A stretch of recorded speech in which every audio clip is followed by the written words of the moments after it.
હું છાયા કંસારા, આપ જોઈ રહ્યા છો જનસાક્ષી ન્યૂઝ। નજર કરીએ આજના મુખ્ય સમાચારો પર।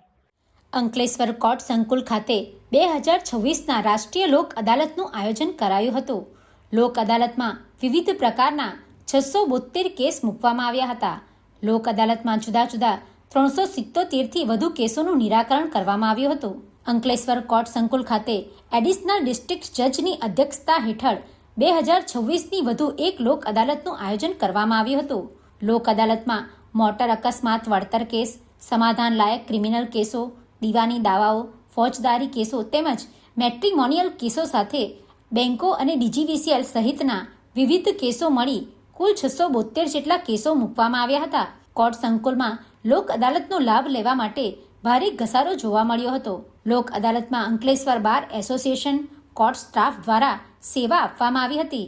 લોક અદાલતના માધ્યમથી નાગરિકોનો સમય, વકીલની ફી તેમજ અન્ય આવવા જવાની ધક્કા પણ બચી જતા હોય છે, સાથે તાત્કાલિક ન્યાય મળી જતો હોય ઉપરાંત કોર્ટ પર કેસોનું ભારણ પણ ઓછું થતું હોય છે, જેમાં ક્રિમિનલ કેસ 470 પૈકી 289 કેસ, ડીજીવીસીએલના 170 પૈકી 77 તેમજ બેંકના 32 પૈકી 19 કેસોનો સ્થળ પર નિકાલ કરવામાં આવ્યો હતો।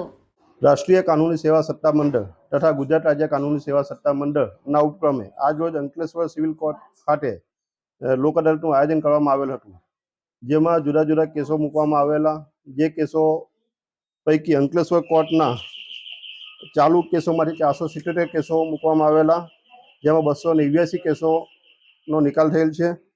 તે ઉપરાંત ડીજીવીસીએલના 170 કેસો હતા, જેમાંથી 77 કેસોનો નિકાલ થયેલ છે।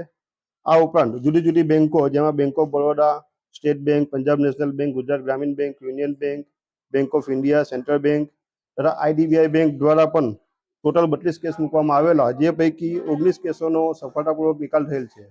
અને આજની આ લોક અદાલતમાં પક્ષકારોએ અને સ્ટાફ મિત્રોએ તથા વકીલ મિત્રોએ ખૂબ સહકાર આપી સારું પરિણામ લાવેલ છે, જે બદલ અંકલેશ્વર વકીલ મંડળ તરફથી સૌનો આભાર માનું છું।